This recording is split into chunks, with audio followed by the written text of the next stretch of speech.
ভাইরা আমার, আমাদের দেশে একটা মহামারী চলছে এবং এই মহামারীটা শহরে গ্রামে সর্বত্র, শহরে আরো বেশি।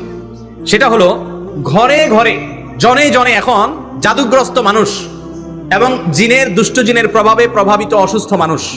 এই মানুষগুলোর সংখ্যা এত বেশি বেড়েছে যে কল্পনা করাও যায় না।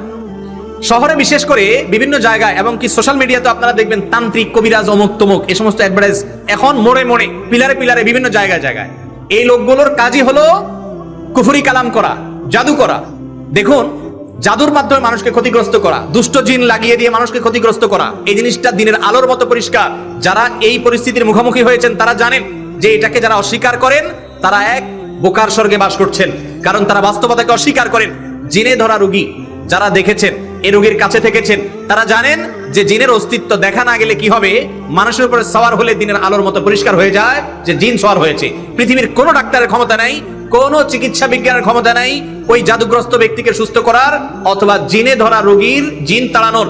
কোরআনে কারীমের অলৌকিকতা, কোরআনের প্রতি ঈমান আনার জন্য একটা পয়েন্ট যথেষ্ট। আমি সবসময় বলি, আল্লাহর প্রতি ঈমান আনার জন্য একটা পয়েন্ট যথেষ্ট। সেটা হলো জাদুগ্রস্ত ব্যক্তিকে যখন আল্লাহর কালাম পড়ে ঝাড়ফুঁক করা হয়, জিনে ধরা রোগীকে আল্লাহর কালাম পড়ে যখন ঝাড়ফুঁক করা হয়, সাধারণত এই ধরনের রোগীগুলো কোরআনের তেলাওয়াত সহ্য করতে পারে না। আমি এর আগেও বিভিন্ন সময় বলেছি যে আমি এমন রোগী দেখেছি কোরআন তেলাওয়াত এবং আজান শুনলে তার শরীর বাঁকা হয়ে যায়, পা এরকম বাঁকা হয়ে যায়, একেবারে ধনুকের মতো বাঁকা হয়ে যায়, এরকম ভয়াবহ অবস্থা। এবং কোরআন তেলাওয়াত শুনলে পাগলের মতো হয়ে যায়, টিকতে পারে না, অস্থির হয়ে যায়। এরকম রোগী আজকাল ঘরে ঘরে।